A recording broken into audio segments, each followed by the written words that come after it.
Have you ever woken up feeling like a stranger in your own life? Unrecognized, misunderstood, or reduced to a role you never chose? What happens when your value to others depends only on what you can provide? Welcome to Noctis, Inkborne, a space dedicated to timeless literature, narrated with calm and clarity, where stories explore the depths of the human mind, isolation, identity, and meaning. Today, we present The Metamorphosis by Franz Kafka, a powerful and unsettling exploration of alienation, family obligation, and the fragile nature of human worth. Settle in, listen closely, and allow this quiet narration to guide you through Kafka's haunting masterpiece. About author Franz Kafka was a man of deep sensitivity, living in a world that often felt overwhelming. Born in 1883 in Prague, he lived a life marked by inner conflict, fragile health, and a constant sense of alienation. He worked quietly in an insurance office by day and wrote at night, often in solitude, doubt, and silence. As a human being, Kafka was introspective, anxious, and painfully honest with himself. He struggled with authority, identity, and belonging, yet possessed a rare moral clarity. His letters reveal a man intensely aware of suffering, his own and that of others. As a writer, Kafka transformed personal fear into universal truth. His language was precise, restrained, and haunting. Without exaggeration or explanation, he revealed the absurdity, guilt, and invisibility of modern life. His stories do not comfort, they confront. Franz Kafka did not write to escape reality. He wrote to expose it. The Metamorphosis. As Gregor Samsa awoke one morning from uneasy dreams, he found himself transformed in his bed into a gigantic insect. He was lying on his hard, as it were, armor-plated back, and when he lifted his head a little, he could see his dome-like brown belly divided into stiff, arched segments, on top of which the bedquilt could hardly keep in position and was about to slide off completely. His numerous legs, which were pitifully thin compared to the rest of his bulk, waved helplessly before his eyes. "What has happened to me?" he thought. It was no dream. His room, a regular human bedroom, only rather too small, lay quiet between the four familiar walls. Above the table, on which a collection of cloth samples was unpacked and spread out, Samsa was a commercial traveler, hung the picture which he had recently cut out of an illustrated magazine and put into a pretty gilt frame. It showed a lady with a fur cap on and a fur stole, sitting upright and holding out to the spectator a huge fur muff, into which the whole of her forearm had vanished. Gregor's eyes turned next to the window, and the overcast sky, one could hear raindrops beating on the window gutter, made him quite melancholy. What about sleeping a little longer and forgetting all this nonsense, he thought. But it could not be done, for he was accustomed to sleep on his right side, and in his present condition he could not turn himself over. However violently he forced himself towards his right side, he always rolled onto his back again. He tried it at least 100 times, shutting his eyes to keep from seeing his struggling legs, and only desisted when he began to feel in his side a faint, dull ache he had never experienced before. "Oh, God," he thought, "what an exhausting job I've picked on. Traveling about day in, day out, it's much more irritating work than doing the actual business in the office. And on top of that, there's the trouble of constant traveling, of worrying about train connections, the bed, and irregular meals, casual acquaintances that are always new and never become intimate friends. The devil take it all." He felt a slight itching up on his belly, slowly pushed himself on his back nearer to the top of the bed so that he could lift his head more easily, identified the itching place, which was surrounded by many small white spots, the nature of which he could not understand, and made to touch it with a leg, but drew the leg back immediately, for the contact made a cold shiver run through him. He slid down again into his former position. "This getting up early," he thought, "makes one quite stupid. A man needs his sleep. Other commercials live like harem women. For instance, when I come back to the hotel of a morning to write up the orders I've got, these others are only sitting down to the breakfast. Let me just try that with my chief. I'd be sacked on the spot.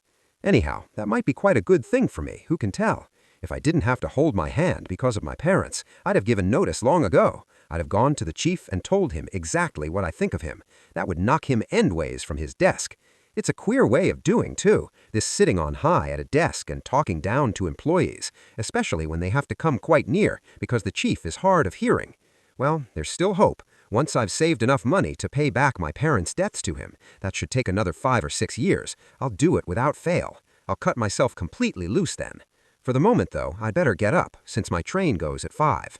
He looked at the alarm clock ticking on the chest. Heavenly Father, he thought. It was 6:30, and the hands were quietly moving on. It was even past the half hour. It was getting on towards 6:45. Had the alarm clock not gone off? From the bed, one could see that it had been properly set for 4 o'clock. Of course it must have gone off. Yes, but was it possible to sleep quietly through that ear-splitting noise? Well, he had not slept quietly, yet apparently all the more soundly for that. But what was he to do now? The next train went at 7. To catch that, he would need to hurry like mad, and his samples weren't even packed up, and he himself wasn't feeling particularly fresh and active.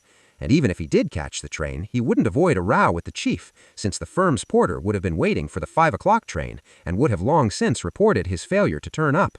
The porter was a creature of the chief's, spineless and stupid. Well, supposing he were to say he was sick, but that would be most unpleasant and would look suspicious, since during his 5 years' employment he had not been ill once.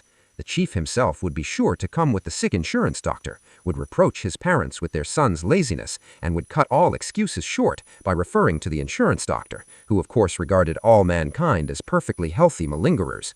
And would he be so far wrong on this occasion? Gregor really felt quite well, apart from a drowsiness that was utterly superfluous after such a long sleep, and he was even unusually hungry. As all this was running through his mind at top speed, without him being able to decide to leave his bed, the alarm clock had just struck 7:15. There came a cautious tap at the door behind the head of his bed. "Gregor," said his mother, "it's 7:15. Hadn't you a train to catch?" That gentle voice.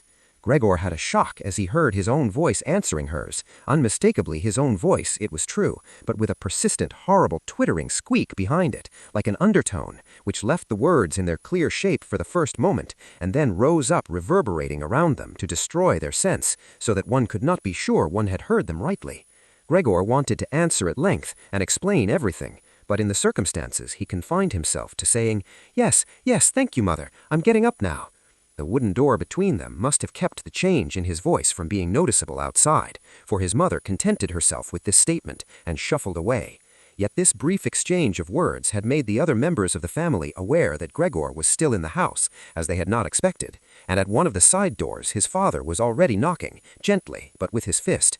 "Gregor, Gregor," he called, "what's the matter with you?" And after a little while he called again in a deeper voice, "Gregor, Gregor." At the other side door, his sister was saying in a low, plaintive tone, "Gregor, aren't you well? Are you needing anything?" He answered them both at once, "I'm just ready," and did his best to make his voice sound as normal as possible by enunciating the words very clearly and leaving long pauses between them. So his father went back to his breakfast, but his sister whispered, "Gregor, open the door, do." However, he was not thinking of opening the door, and felt thankful for the prudent habit he had acquired in traveling of locking all doors during the night, even at home. His immediate intention was to get up quietly without being disturbed, to put on his clothes, and above all eat his breakfast, and only then consider what else was to be done. Since in bed, he was well aware, his meditations would come to no sensible conclusion. He remembered that often enough in bed he had felt small aches and pains, probably caused by awkward postures, which had proved purely imaginary once he got up, and he looked forward eagerly to seeing this morning's delusions gradually fall away. That the change in his voice was nothing but the precursor of a severe chill, a standing ailment of commercial travelers, he had the least possible doubt about. To get rid of the quilt was quite easy. He only had to inflate himself a little, and it fell off by itself. But the next move was difficult, especially because he was so uncommonly broad. He would have needed arms and hands to hoist himself up. Instead, he had only the numerous little legs, which never stopped waving in all directions, and which he could not control in the least. When he tried to bend one of them, it was the first to stretch itself straight, and did he succeed at last in making it do what he wanted, all the other legs meanwhile waved more wildly in a high degree of unpleasant agitation. "But what's the use of lying idle in bed?" said Gregor to himself. He thought that he might get out of bed with the lower part of himself first, but this lower part, which he had not yet seen, and of which he could form no clear conception, proved too difficult to move. It shifted so slowly, and when finally, almost wild with annoyance, he gathered his forces together and thrust out recklessly, he miscalculated the direction and bumped heavily against the lower end of the bed, and the stinging pain he felt informed him that precisely this lower part of his body was at the moment probably the most sensitive. So he tried to get the top part of himself out first, and cautiously moved his head towards the edge of the bed. That proved easy enough, and despite its breadth and mass, the bulk of his body at last slowly followed the movement of his head. Still, when he finally got his head free over the edge of the bed, he felt too scared to go on advancing, for after all, if he let himself fall in this way, it would take a miracle to keep his head from being injured, and at all costs he must not lose consciousness now, precisely now. He would rather stay in bed.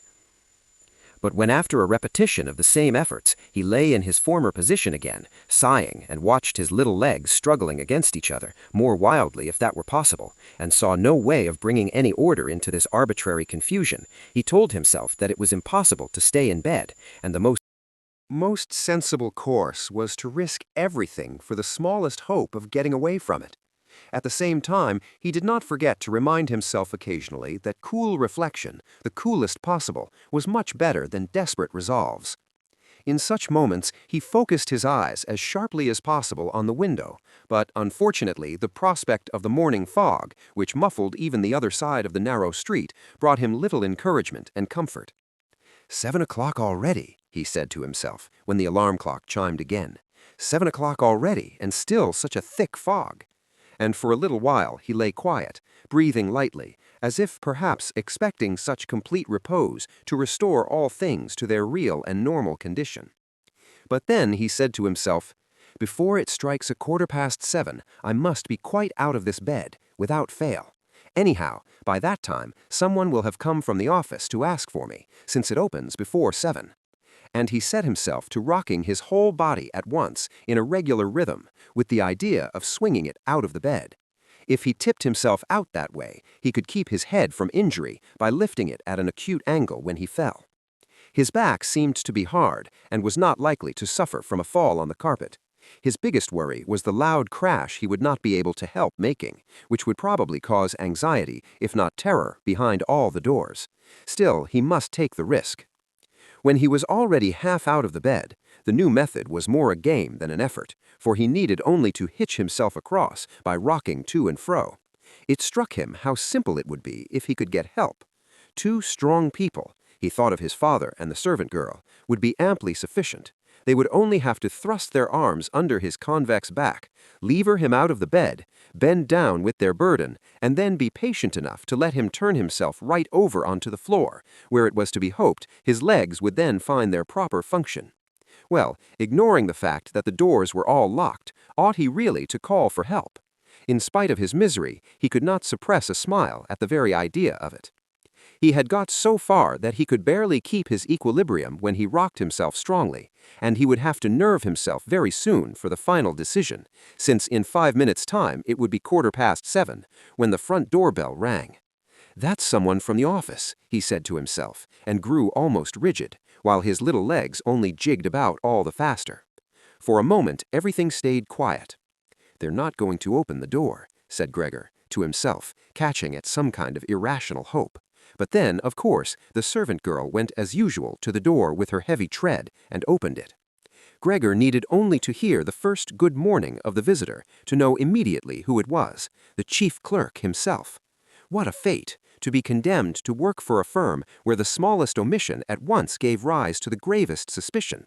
Were all employees in a body nothing but scoundrels? Was there not one single loyal, devoted man who, had he wasted only an hour or so of the firm's time in a morning, was so tormented by conscience as to be driven out of his mind and actually incapable of leaving his bed? Wouldn't it really have been sufficient to send an apprentice to inquire, if any inquiry were necessary at all? Did the chief clerk himself have to come and thus indicate to the entire family, an innocent family, that this suspicious circumstance could be investigated by no one less versed in affairs than himself? And more through the agitation caused by these reflections than through any act of will, Gregor swung himself out of bed, with all his strength. There was a loud thump, but it was not really a crash. His fall was broken to some extent by the carpet. His back, too, was not as stiff as he thought, and so there was merely a dull thud, not very much startling. Only he had not lifted his head carefully enough and hit it. He turned it and rubbed it on the carpet in pain and irritation. "That was something falling down in there," said the chief clerk in the next room to the left. Gregor tried to suppose to himself that something like what happened to him today might someday happen to the chief clerk. One really could not deny that it was possible. But as if in brusque reply to this supposition, the chief clerk took a couple of firm steps in the next-door room, and his patent leather boots creaked. From the right-hand room, his sister was whispering to inform him of the situation. "Gregor, the chief clerk's here." "I know," muttered Gregor to himself, but he didn't dare to make his voice loud enough for his sister to hear it. "Gregor," said his father now from the left-hand room, "the chief clerk has come and wants to know why you didn't catch the early train. We don't know what to say to him. Besides, he wants to talk to you in person. So open the door, please. He will be good enough to excuse the untidiness of your room." "Good morning, Mr. Samsa," the chief clerk was calling amiably meanwhile. "He's not well," said his mother to the visitor, while his father was still speaking through the door. "He's not well, sir, believe me. What else would make him miss a train? The boy thinks nothing but his work. It makes me almost cross the way he never goes out in the evenings. He's been here the last 8 days and has stayed at home every single evening. He just sits there quietly at the table, reading a newspaper or looking through railway timetables. The only amusement he gets is doing fretwork. For instance, he spent 2 or 3 evenings cutting out a little picture frame. You'd be surprised to see how pretty it is. It's hanging in his room. You'll see it in a minute when Gregor opens the door. I must say I'm glad you've come, sir. We should never have got him to unlock the door by ourselves. He's so obstinate, and I'm sure he's unwell, though he wouldn't have it to be so this morning." "I'm just coming," said Gregor, slowly and carefully, not moving an inch for fear of losing one word of the conversation. "I can't think of any other explanation, madam," said the chief clerk. "I hope it's nothing serious, although on the other hand I must say that we men of business, fortunately or unfortunately, very often simply have to ignore any slight indisposition, since business must be attended to." "Well, can the chief clerk come in now?" asked Gregor's father impatiently, knocking on the door again. "No," said Gregor. In the left-hand room, a painful silence followed this refusal. In the right-hand room, his sister began to sob. Why didn't his sister join the others? She was probably newly out of bed and hadn't even begun to put on her clothes yet. Well, why was she crying? Because he wouldn't get up and let the chief clerk in? Because he was in danger of losing his job? And because the chief would begin dunning his parents again for the old debts? Surely these things one didn't need to worry about for the present. Gregor was still at home and not in the least thinking of deserting the family. At the moment, true, he was lying on the carpet, and no one who knew the condition he was in could seriously expect him to admit the chief clerk. But for such a small discourtesy, which could plausibly be explained away somehow later on, Gregor could hardly be dismissed on the spot. And it seemed to Gregor that it would be much more sensible to leave him in peace for the present than to trouble him with tears and entreaties. Still, of course, their uncertainty bewildered them all and excused their behavior. "Mr. Samsa," the chief clerk called now, in a louder voice, "what's the matter with you? Here you are barricading yourself in your room, giving only yes and no answers, causing your parents a lot of unnecessary trouble, and neglecting, I mention this only in passing, neglecting your business duties in an incredible fashion. I am speaking here in the name of your parents and of your chief, and I beg you quite seriously to give me an immediate and precise explanation. You amaze me! You amaze me! I thought you were a quiet, dependable person, and now, all at once, you seem to be bent on making a disgraceful exhibition of yourself. The chief did hint to me early this morning a possible explanation for your disappearance, with reference to the cash payments that were entrusted to you recently, but I almost pledged my solemn word of honor that this could not be so. But now that I see how incredibly obstinate you are, I no longer have the slightest desire to take your part at all, and your position in the firm is not so inassailable. I came with the intention of telling you all this in private, but since you are wasting my time so needlessly, I don't see why your parents shouldn't hear it too. For some time past, your work has been most unsatisfactory. This is not the season of the year for a business boom, of course, we admit that. But a season of the year for doing no business at all? That does not exist, Mr. Samsa. Must not exist. "But, sir," cried Gregor, beside himself and, in his agitation, forgetting everything else, "I'm just going to open the door this very minute. A slight illness, an attack of giddiness, has kept me from getting up. I'm still lying in bed, but I feel all right again. I'm getting out of bed now. Just give me a moment or two longer. I'm not quite as well as I thought, but I'm all right, really. How a thing like that can suddenly strike one down. Only last night I was quite well, my parents can tell you, or rather I did have a little forewhelming. Slight presentiment. I must have showed some sign of it. Why didn't I report it at the office? But one always thinks that an indisposition can be got over without staying in the house. Oh, sir, do spare my parents. All that you're reproaching me with now has no foundation. No one has ever said a word to me about it. Perhaps you haven't looked at the last orders I sent in. Anyhow, I can still catch the 8 o'clock train. I'm much the better for my few hours of rest. Don't let me detain you here, sir. I'll be attending to business very soon, and do be good enough to tell the chief so, and to make my excuses to him. And while all this was tumbling out pell-mell, and Gregor hardly knew what he was saying, he had reached the chest quite easily, perhaps because of the practice he had had in bed, and was now trying to lever himself upright by means of it. He meant actually to open the door, actually to show himself and speak to the chief clerk. He was eager to find out what the others, after all their insistence, would say at the sight of him. If they were horrified, then the responsibility was no longer his, and he could stay quiet. But if they took it calmly, then he had no reason either to be upset, and really could get to the station for the 8 o'clock train if he hurried. At first he slipped down a few times from the polished surface of the chest, but at length, with the last heave, he stood upright. He paid no more attention to the pains in the lower part of his body, however they smarted. Then he let himself fall against the back of a nearby chair, and clung with his little legs to the edges of it. That brought him into control of himself again, and he stopped speaking, for now he could listen to what the chief clerk was saying. "Did you understand a word of it?" the chief clerk was asking. "Surely he can't be trying to make fools of us." "Oh dear," cried his mother, in tears. "Perhaps he's terribly ill, and we're tormenting him." "Gret! Gret!" she called out then. "Yes, mother?" called his sister from the other side. They were calling to each other across Gregor's room. "You must go this minute for the doctor. Gregor is ill. Go for the doctor, quick! Did you hear how he was speaking?" "That was no human voice," said the chief clerk, in a voice noticeably low beside the shrillness of the mother's. "Anna! Anna!" his father was calling through the hall to the kitchen, clapping his hands. "Get a locksmith at once!" And the two girls were already running through the hall with a swish of skirts. How could his sister have gotten dressed so quickly? And were tearing the front door open. There was no sound of its closing again. They had evidently left it open, as one does in houses where some great misfortune has happened. But Gregor was now much calmer. The words he uttered were no longer understandable, apparently, although they seemed clear enough to him, even clearer than before, perhaps because his ear had grown accustomed to the sound of them. Yet at any rate, people now believed that something was wrong with him, and were ready to help him. The positive certainty with which these first measures had been taken comforted him. He felt himself drawn once more into the human circle, and hoped for great and remarkable results from both the doctor and the locksmith, without really distinguishing precisely between them.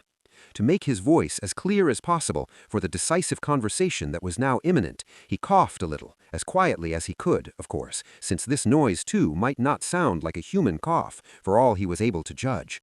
In the next room, meanwhile, there was complete silence. Perhaps his parents were sitting at the table with the chief clerk, whispering. Perhaps they were all leaning against the door and listening. Slowly, Gregor pushed the chair toward the door, then let go of it, caught hold of the door for support. The soles at the end of his little legs were somewhat sticky, and rested against it for a moment after his efforts. Then he set himself to turning the key in the lock with his mouth. It seemed, unhappily, that he hadn't really had any teeth. What could he grip the key with? But on the other hand, his jaws were certainly very strong. With their help, he did manage to set the key in motion, heedless of the fact that he was undoubtedly damaging them somewhere, since a brown fluid issued from his mouth, flowed over the key, and dripped on the floor. "Just listen to that," said the chief clerk next door. "He's turning the key." That was a great encouragement to Gregor, but they should have all shouted encouragement to him, his father and mother too. "Go on, Gregor," they should have called out. "Keep going, hold on to that key." And in the belief that they were all following his efforts intently, he clenched his jaws recklessly on the key with all the force at his command. As the turning of the key progressed, he circled around the lock, holding on now only with his mouth, pushing on the key as required, or pulling it down again with all the weight of his body. The louder click of the finally yielding lock literally quickened Gregor. With a deep breath of relief, he said to himself, "So I didn't need the locksmith," and laid his head on the handle to open the door wide. Since he had to pull the door toward him, he was still invisible when it was really wide open. He had to edge himself slowly around the near half of the double door, and to do it very carefully if he was not to fall plump upon his back just on the threshold. He was still carrying out this difficult maneuver, with no time to observe anything else, when he heard the chief clerk utter a loud "Oh!" It sounded like a gust of wind, and now he could see the man, standing as he was nearest to the door, clapping one hand before his open mouth and slowly backing away, as if driven by some invisible, steady pressure. His mother, in spite of the chief clerk being there, her hair was still undone and sticking up in all directions, first clasped her hands and looked at her father, then took 2 steps toward Gregor and fell on the floor among her outspread skirts, her face quite hidden on her breast. His father knotted his fist with a fierce expression on his face, as if he meant to knock Gregor back into his room, then looked uncertainly around the living room, covered his eyes with his hands, and wept till his great chest heaved. Gregor did not go now into the living room, but leaned against the inside of the firmly shut wing of the door, so that only half his body was visible, and his head above it, bending sideways to look at the others. The light had meanwhile strengthened. On the other side of the street, one could see clearly a section of the endlessly long, dark gray building opposite. It was a hospital, abruptly punctuated by its row of regular windows. The rain was still falling, but only in large, singly discernible and literally singly splashing drops. The breakfast dishes were set out on the table lavishly, for breakfast was the most important meal of the day to Gregor's father, who lingered it out for hours over various newspapers. Right opposite Gregor on the wall hung a photograph of himself in military service, as a lieutenant, hand on sword, a carefree smile on his face, inviting one to respect his uniform and military bearing. The door leading to the hall was open, and one could see that the front door stood open too, showing the landing beyond and the beginning of the stairs going down. "Well," said Gregor, knowing perfectly that he was the only one who had retained any composure, "I'll put my clothes on at once, pack up my samples, and start off. Will you only let me go? You see, sir, I'm not obstinate, and I'm willing to work. Traveling is a hard life, but I couldn't live without it. Where are you going, sir? To the office? Yes? Will you give a true account of this? One can be temporarily incapacitated, but that's just the moment for remembering former services, and bearing in mind that later on, when the incapacity has been got over, one will certainly work with all the more industry and concentration. I'm loyally bound to serve the chief, you know that very well. Besides, I have to provide for my parents and my sister. I'm in great difficulties, but I'll get out of them again. Don't make things any worse for me than they are. Stand up for me in the firm. Travelers are not popular there, I know. People think they earn sacks of money and just have a good time, a prejudice there's no particular reason for revising. But you, sir, have a more comprehensive view of affairs than the rest of the staff. Yes, let me tell you in confidence, a more comprehensive view than the chief himself, who, being the owner, lets his judgment easily be swayed against one of his employees. And you know very well that the traveler, who is never seen in the office almost the whole year round, can so easily fall a victim to gossip and ill luck and unfounded complaints, which he mostly knows nothing about, except when he comes back exhausted from his rounds, and only then suffers in person from their evil consequences, which he can no longer trace back to the original causes. Sir, don't go away without a word to me to show me that you think me in the right, at least, to some extent." But at Gregor's very first words, the chief clerk had already backed away, and only stared at him with parted lips over one twitching shoulder.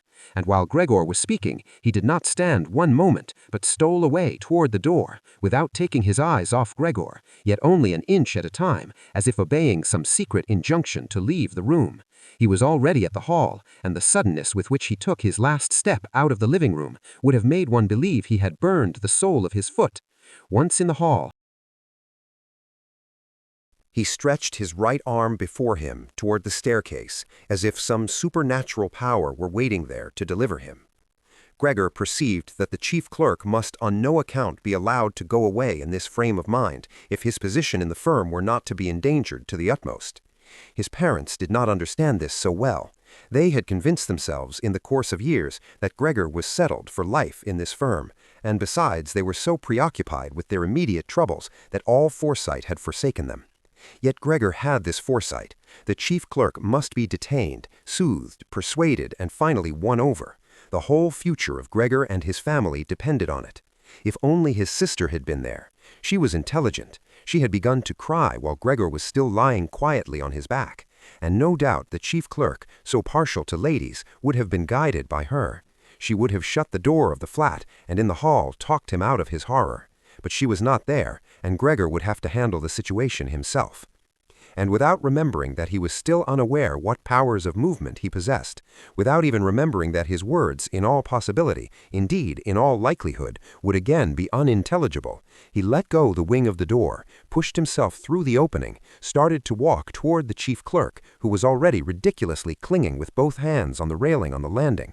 But immediately, as he was feeling for a support, he fell down with a little cry upon all his numerous legs. Hardly was he down when he experienced for the first time this morning a sense of physical comfort. His legs had firm ground under them. They were completely obedient, as he noted with joy. They even strove to carry him forward in whatever direction he chose, and he was inclined to believe that a final relief from all his sufferings was at hand. But in the same moment as he found himself on the floor, rocking with suppressed eagerness to move, not far from his mother, indeed just in front of her, she who had seemed so completely crushed, sprang all at once to her feet, her arms and fingers outspread, cried, "Help, for God's sake, help!" bent her head down, as if to see Gregor better, yet on the contrary kept backing senselessly away, had quite forgotten that the laden table stood behind her, sat upon it hastily as if in absence of mind, when she bumped into it, and seemed altogether unaware that the big coffee pot beside her was upset and pouring coffee in a flood over the carpet. "Mother, mother," said Gregor in a low voice, and looked up at her. The chief clerk, for the moment, had quite slipped from his mind. Instead, he could not resist snapping his jaws together at the sight of the streaming coffee. That made her mother scream again. She fled from the table and fell into the arms of her father, who hastened to catch her. But Gregor had no time to spare for his parents. The chief clerk was already on the stairs. With his chin on the banisters, he was taking one last backward look. Gregor made a spring, to be as sure as possible to overtake him. The chief clerk must have divined his intention, for he leapt down several steps and vanished. He was still yelling, "Ugh!" and it echoed through the whole staircase.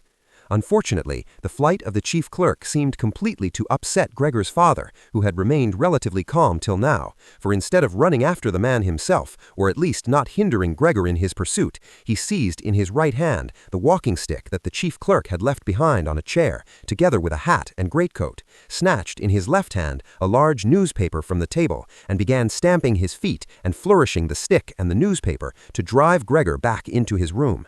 No entreaty of Gregor's availed. Indeed, no entreaty was even understood. However humbly he bent his head, his father only stamped on the floor the more loudly. Behind his father, his mother had torn open a window, despite the cold weather, and was leaning far out of it with her face in her hands. A strong draught set in from the street to the staircase. The window curtains blew in. The newspapers on the table fluttered. Stray pages whisked over the floor. Piteously, Gregor's father drove him back, hissing and crying, "Shoo!" like a savage. But Gregor was quite unpracticed in walking backwards. It really was a slow business. If he only had a chance to turn around, he could get back to his room at once. But he was afraid of exasperating his father with the slowness of such a rotation, and at any moment the stick in the father's hand might hit him a fatal blow on the back or on the head. In the end, however, nothing else was left for him to do, since to his horror he observed that in moving backwards he could not even control the direction he took, and so, keeping an anxious eye on his father all the time over his shoulder, he began to turn around as quickly as he could, which in reality was very slowly. Perhaps his father noted his good intentions, for he did not interfere, except every now and then to help him in the maneuver from a distance with the point of the stick. If only he would stop making that unbearable hissing noise. It made Gregor quite lose his head. He had almost completely turned around when the hissing noise so distracted him that he even turned a little the wrong way again. But when at last his head was fortunately right in front of the doorway, it appeared that his body was too broad to simply get through the opening. His father, of course, in his present mood, was far from thinking of such a thing as opening the other half of the door to let Gregor have enough space. He had merely the fixed idea of driving Gregor back into his room as quickly as possible.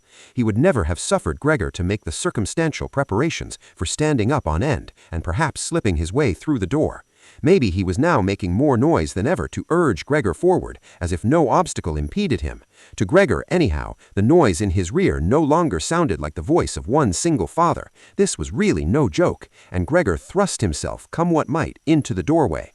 One side of his body rose up. He was tilted at an angle in the doorway. His flank was quite bruised. Horrid blotches stained the white door. Soon he was stuck fast, and left to himself could not have moved at all. His legs on one side fluttered trembling in the air. Those on the other were crushed painfully to the floor, when from behind his father gave him a strong push, which was literally a deliverance, and he flew far into the room, bleeding freely. The door was slammed behind him with the stick, and then, at last, there was silence. Not until it was twilight did Gregor awake out of a deep sleep, more like a swoon than a sleep. He would certainly have waked up of his own accord not much later, for he felt himself sufficiently rested and well slept, but it seemed to him as if a fleeting step and a cautious shutting of the door leading into the hall had aroused him. The electric lights in the street cast a pale sheen here and there on the ceiling and the upper surfaces of the furniture, but down below, where he lay, it was dark. Slowly, awkwardly trying out his feelers, which he now first learned to appreciate, he pushed his way to the door to see what had been happening there. His left side felt like one single long, unpleasantly tense scar, and he had actually to limp on his 2 rows of legs. One little leg, moreover, had been severely damaged in the course of that morning's events.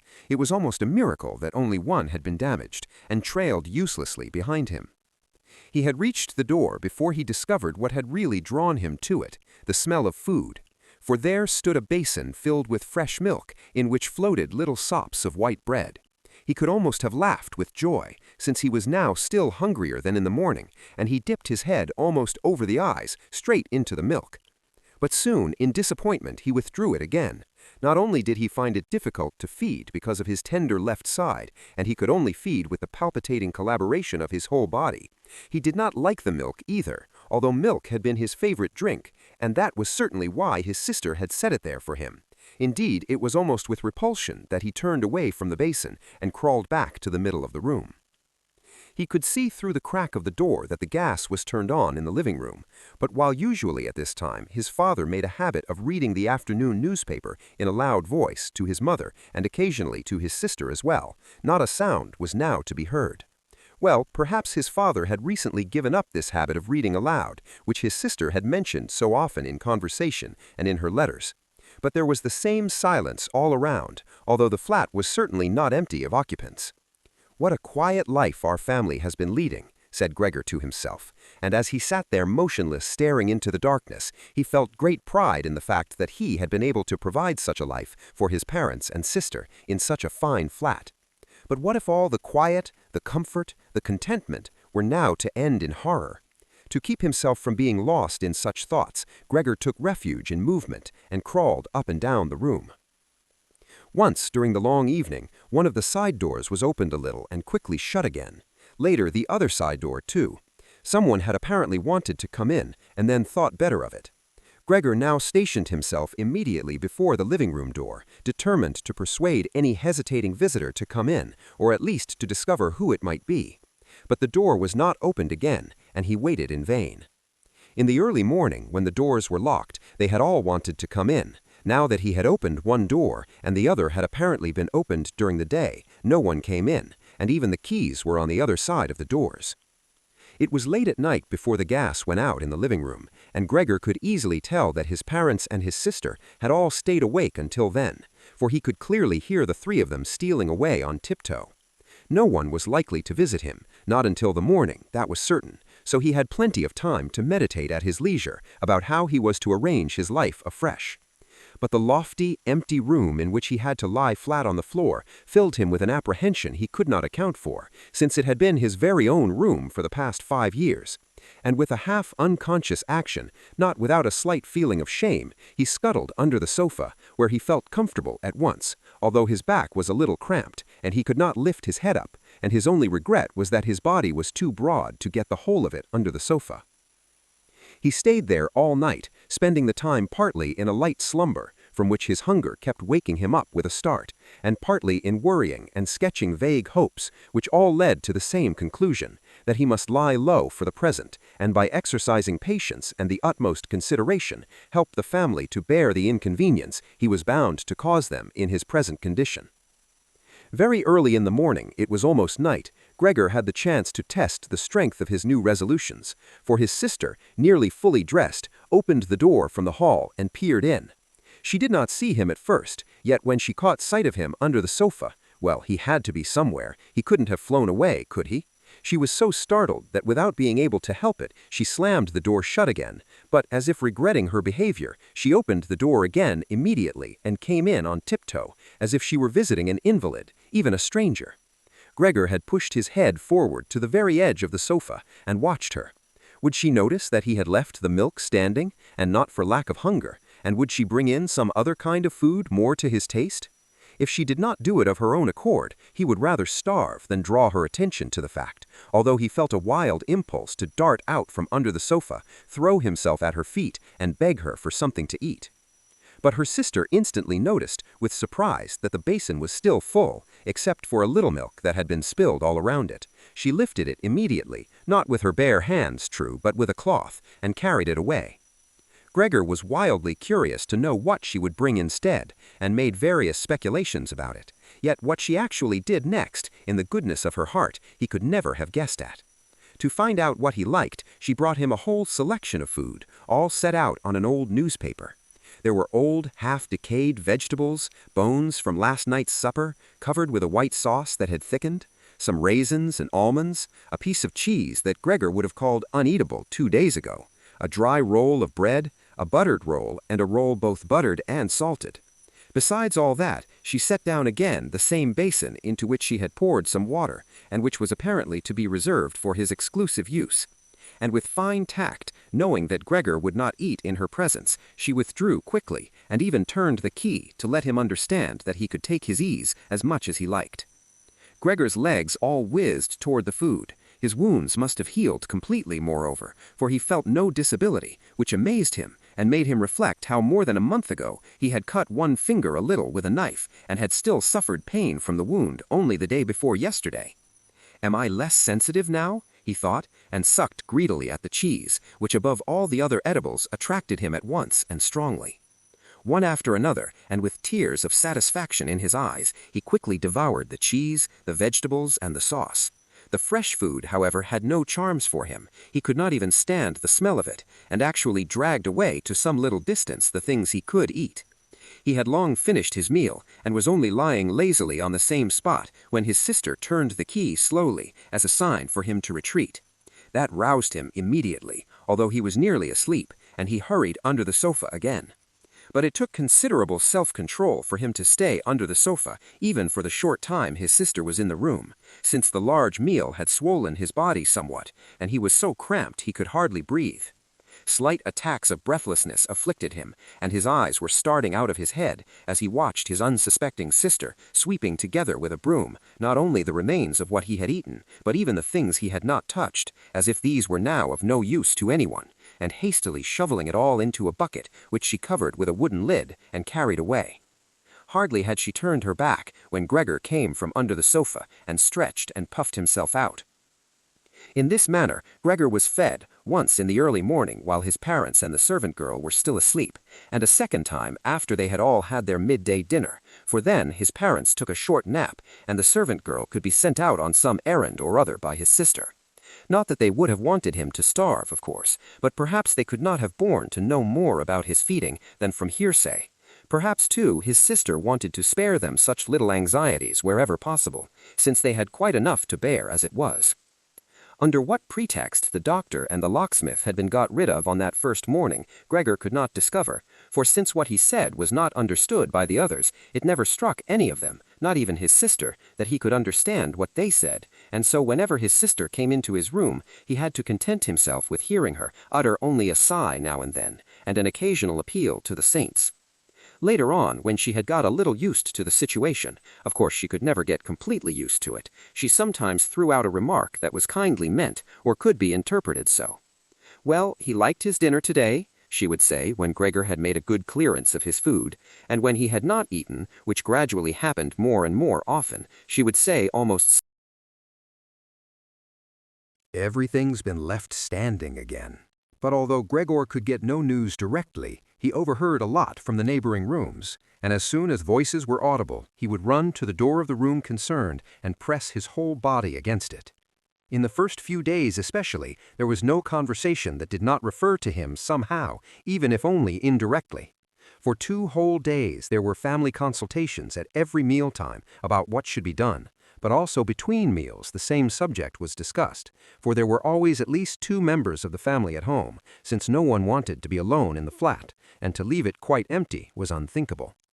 And on the very first of these days, the household cook, it wasn't quite clear what and how much she knew of the situation, went down on her knees to his mother and begged leave to go, and when she departed, a quarter of an hour later, gave thanks for her dismissal, with tears in her eyes as if for the greatest benefit that could have been conferred on her, and without any prompting, swore a solemn oath that she would never say a single word to anyone about what had happened. Now Gregor's sister had to cook too, helping her mother. True, the cooking did not amount to much, for they ate scarcely anything.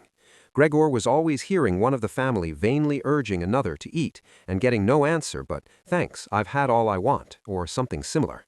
Perhaps they drank nothing either. Time and again his sister kept asking his father if he wouldn't like some beer, and offered kindly to go and fetch it herself, and when he made no answer, suggested that she could ask the concierge to fetch it for him, so that he need feel no sense of obligation. But then a round no came from his father, and no more was said about it. In the course of that very first day, Gregor's father explained the family's financial position and prospects to both his mother and his sister.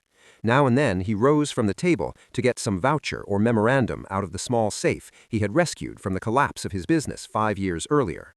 One could hear him opening the complicated lock and rustling papers out and shutting it again. This statement made by his father was the first cheerful information Gregor had heard since his imprisonment. He had been of the opinion that nothing at all was left from his father's business. At least his father had never said anything to the contrary, and of course he had not asked him directly.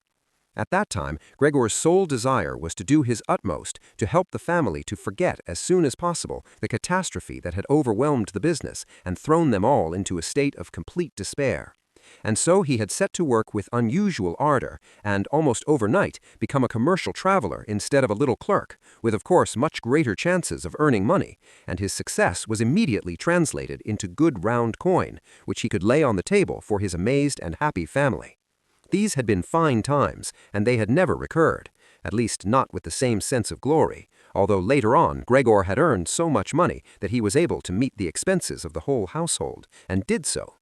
They had simply got used to it, both the family and Gregor. The money was gratefully accepted and gladly given, but there was no special uprush of warm feeling. With his sister alone had he remained intimate, and it was a secret plan of his that she, who loved music, unlike himself, and could play movingly on the violin, should be sent next year to study at the conservatorium, despite the great expense that would entail, which must be made up in some other way. During his brief visits home, the conservatorium was often mentioned in the talks he had with his sister, but only merely as a beautiful dream that could never come true, and his parents discouraged even these innocent references to it, yet Gregor had made up his mind firmly about it, and meant to announce it with due solemnity on Christmas Day. Such were the thoughts, completely futile in his current condition, that went through his head as he stood clinging upright to the door and listening. Sometimes, out of sheer weariness, he had to give up listening and let his head fall negligently against the door, but he always had to pull himself together at once, for even the slight sound his head made was audible next door and brought all conversation to a stop. "What can he be doing now?" his father would say after a while, obviously turning towards the door, and only then would the interrupted conversation gradually be set going again. Gregor was now informed as amply as he could wish, for his father tended to repeat himself in his explanations, partly because it was a long time since he had handled such matters, and partly because his mother couldn't always grasp things at once, that a certain amount of investments, a very small amount it was, true, had survived the wreck of their fortunes, and even increased a little because the dividends had not been touched meanwhile. And besides that, the money Gregor brought home every month, he had kept only a few dollars for himself, had never been quite used up, and now amounted to a small capital sum. Behind the door, Gregor nodded his head eagerly, rejoiced at this evidence of unexpected thrift and foresight. True, he could really have paid off some more of his father's debts to the chief with this extra money, and so brought much nearer the day on which he could quit his job, but doubtless it was better the way his father had arranged it. Yet this capital was by no means sufficient to let the family live on the interest of it. For 1 year, perhaps, or at the most 2, they could live on the principal, that was all. It was simply a sum that ought not to be touched and should be kept for a rainy day. Money for living expenses would have to be earned. Now his father was still hale enough, but an old man, and he had done no work for the past 5 years, and could not be expected to do much. During these 5 years, the first years of leisure in his laborious though unsuccessful life, he had grown rather fat and become sluggish. And his Gregor's old mother, how was she to earn a living with her asthma, which troubled her even when she walked through the flat and kept her lying on a sofa every other day, panting for breath beside an open window? And was his sister to earn her bread, she who was still a child of 17, and whose life hitherto had been so pleasant, consisting as it did in dressing herself nicely, sleeping long, helping in the housekeeping, going out to a few modest entertainments, and above all playing the violin? At first, whenever the need for earning money was mentioned, Gregor let go his hold on the door and threw himself down on the cool leather sofa beside it. He felt so hot with shame and grief. Often he just lay there the long nights through without sleeping at all, scrabbling for hours on the leather, or he nerved himself to the great effort of pushing an armchair to the window, then crawled up over the windowsill and braced against the chair, leaned against the window panes, obviously in some recollection of the sense of freedom that looking out of a window always used to give him. For in reality, day by day, things that were even a little way off were growing dimmer to his sight. The hospital across the street, which he used to execrate for being all too often before his eyes, was now quite beyond his range of vision. And if he had not known that he lived in Charlotte Street, a quiet street but still a city street, he might have believed that his window gave on a desert waste, where gray sky and gray land blended indistinguishably into each other. His quick-witted sister only needed to observe twice that the armchair stood by the window. After that, whenever she had tidied the room, she always pushed the chair back to the same place at the window, and even left the inner casements open. If he could have spoken to her and thanked her for all she had to do for him, he could have borne her ministrations better. As it was, they oppressed him. She certainly tried to make as light as possible at whatever was disagreeable in her task, and as time went on she succeeded, of course, more and more, but time brought more enlightenment to Gregor too. The very way she came in distressed him. Hardly was she in the room when she rushed to the window, without even taking time to shut the door, careful as she was usually to shield the sight of Gregor's room from the others, and as if she were almost suffocating, tore the casements open with hasty fingers, standing then in the open draught for a while even in the bitterest cold, and drawing deep breaths. This noisy scurry of hers upset Gregor twice a day. He would crouch trembling under the sofa all the time, knowing quite well that she would certainly have spared him such a disturbance had she found it at all possible to stay in his presence without opening the window. On one occasion, about a month after Gregor's metamorphosis, when there was surely no reason for her to still be startled at his appearance, she came a little earlier than usual and found him gazing out of the window, quite motionless, and thus well placed to look like a bogey. Gregor wouldn't have been surprised had she not come in at all, for she could not immediately open the window while he was there. But not only did she retreat, she jumped back as if in alarm, and banged the door shut. A stranger might well have thought that he had been lying in wait for her there, meaning to bite her. Of course, he hid himself under the sofa at once, but he had to wait until midday before she came again, and she seemed more at ease than usual. This made him realize how repulsive the sight of him still was to her, and that it was bound to go on being repulsive, and what an effort it must cost her not to run away, even from the sight of the small portion of his body that stuck out under the sofa. In order to spare her that, therefore, one day he carried a sheet on his back to the sofa. It cost him 4 hours of labor, and arranged it there in such a way as to hide him completely, so that even if she were to bend down, she could not see him. Had she considered the sheet unnecessary, she certainly would have stripped it off the sofa again, for it was clear enough that this curtaining and confining of himself was not likely to conduce to Gregor's comfort, but she left it where it was, and Gregor even fancied that he caught a thankful glance from her eye when he lifted the sheet carefully a very little with his head to see how she was taking the new arrangement. For the first fortnight, his parents couldn't bring themselves to the point of entering his room, and he often heard them expressing their appreciation of his sister's activities, whereas formerly they frequently scolded her for being, as they thought, a somewhat useless daughter. But now both of them often waited outside the door, his father and his mother, while his sister tidied his room, and as soon as she came out, she had to tell them exactly how things were in the room, what Gregor had eaten, how he had conducted himself this time, and whether there was not perhaps a slight improvement in his condition. His mother, moreover, began relatively soon to want to visit him, but his father and sister dissuaded her at first with arguments, which Gregor listened to very attentively and altogether approved. Later, however, she had to be held back by main force, and when she cried out, "Do let me in to Gregor, he is my unfortunate son, can't you understand that I must go to him?" Gregor thought it might be well to have her come in, not every day, of course, but perhaps once a week. She understood things, after all, much better than his sister, who was only a child, despite the efforts she was making, and perhaps had taken on so difficult a task merely out of childish thoughtlessness. Gregor's desire to see his mother was soon fulfilled. During the daytime, he did not want to show himself at the window, in consideration for his parents, but he could not crawl very far around the few square yards of floor space he had, nor could he bear to lie quietly at rest all during the night, while he was fast losing any interest he had ever taken in food, so that for mere recreation he had formed the habit of crawling crisscross over the walls and ceiling. He especially enjoyed hanging suspended from the ceiling. It was much better than lying on the floor. One could breathe more freely. One's body swung and rocked lightly, and in the almost blissful absorption induced by this suspension, it could happen to his own surprise that he let go and fell plump on the floor. Yet he now had his body much better under control than formerly, and even such a big fall did him no harm.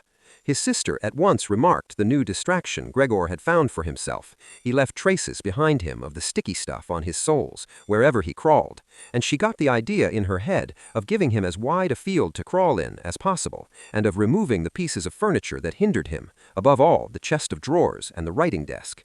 But that was more than she could manage all by herself. She didn't dare to ask her father to help her, and as for the servant girl, a young creature of 16 who had the courage to stay on after the cook's departure, she could not be asked to help, for she had begged as a special favor that she might keep the kitchen door locked and open it only on a definite summons. So there was nothing left but to apply to her mother at an hour when her father was out. And the old lady did come, with exclamations of joyous eagerness, which however died away at the door of Gregor's room. Gregor's sister, of course, went in first to see that everything was in order before letting his mother enter. In great haste, Gregor pulled the sheet lower and tucked it more in folds, so that it really looked as if it had been thrown accidentally over the sofa. And this time he did not peer out from under it. He renounced the pleasure of seeing his mother on this occasion, and was only glad that she had come at all. "Come in, he's out of sight," said his sister, obviously leading his mother in by the hand. Gregor could now hear the two women struggling to shift the heavy old chest from its place, and his sister claiming the greater part of the labor for herself, without listening to the admonitions of her mother, who feared she might overstrain herself. It took a long time.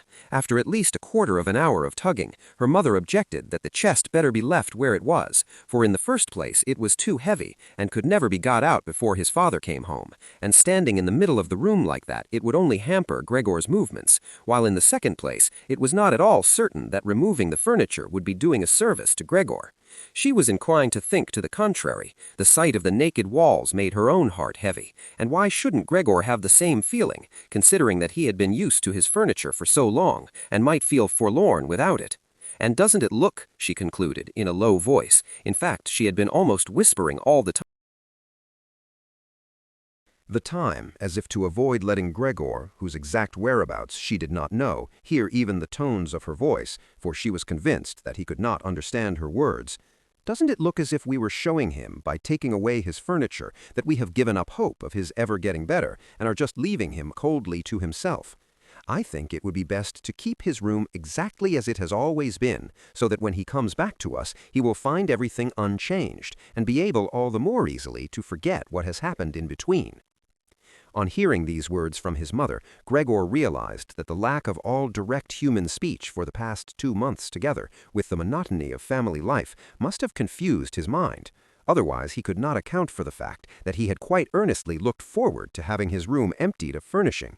Did he really want his warm room, so comfortably fitted with old family furniture, to be turned into a naked den in which he would certainly be able to crawl unhampered in all directions, but at the price of shedding simultaneously all recollection of his human background? He had indeed been so near the brink of forgetfulness that only the voice of his mother, which he had not heard for so long, had drawn him back from it. Nothing should be taken out of his room. Everything must stay as it was. He could not dispense with the good influence of the furniture on his state of mind. And even if the furniture did hamper him in his senseless crawling around and around, that was no drawback, but a great advantage. Unfortunately, his sister was of the contrary opinion. She had grown accustomed, and not without reason, to consider herself an expert in Gregor's affairs as against her parents, and so her mother's advice was now enough to make her determined on the removal not only of the chest and the writing desk, which had been her first intention, but of all the furniture except the indispensable sofa. This determination was not, of course, merely the outcome of childish recalcitrance and of the self-confidence she had recently developed so unexpectedly and at such cost. She had, in fact, perceived that Gregor needed a lot of space to crawl about in, while on the other hand, he never used the furniture at all, so far as could be seen. Another factor might also have been the enthusiastic temperament of an adolescent girl, which seeks to indulge itself on every opportunity, and which now tempted Greta to exaggerate the horror of her brother's circumstances in order that she might do all the more for him. In a room where Gregor lorded it all alone over empty walls, no one save herself was likely ever to set foot. And so she was not to be moved from her resolve by her mother, who seemed moreover to be ill at ease in Gregor's room, and therefore unsure of herself, was soon reduced to silence, and helped her daughter as best she could to push the chest outside. Now Gregor could do without the chest if need be, but the writing desk he must retain. As soon as the 2 women had got the chest out of his room, groaning as they pushed it, Gregor stuck his head out from under the sofa to see how he might intervene as kindly and cautiously as possible. But as bad luck would have it, his mother was the first to return, leaving Greta clasping the chest in the room next door, where she was trying to shift it all by herself, without, of course, moving it from the spot. His mother, however, was not accustomed to the sight of him. It might sicken her, and so in alarm, Gregor backed quickly to the other end of the sofa, yet could not prevent the sheet from swaying a little in front. That was enough to put her on the alert. She paused, stood still for a moment, and then went back to Greta. Although Gregor kept reassuring himself that nothing out of the way was happening, but only a few bits of furniture were being changed around, he soon had to admit that all this trotting to and fro of the 2 women, their little ejaculations, and the scraping of furniture along the floor, affected him like a vast disturbance coming from all sides at once, and however much he tucked in his head and legs and cowered to the very floor, he was bound to confess that he would not be able to stand it for long. They were clearing his room out, taking everything he loved. The chest in which he kept his fret saw and other tools was already dragged off. They were now loosening the writing desk, which had almost sunk into the floor, the desk at which he had done all his homework when he was at the commercial academy, at the grammar school before that, and yes, even at the primary school. He had no more time to weigh the good intentions of the 2 women, whose existence he had by now almost forgotten, for they were so exhausted that they were laboring in silence, and nothing could be heard but the heavy scuffling of their feet. And so he rushed out. The women were just leaning against the writing desk in the next room to give themselves a breather, and 4 times changed his direction, since he really did not know what to rescue first.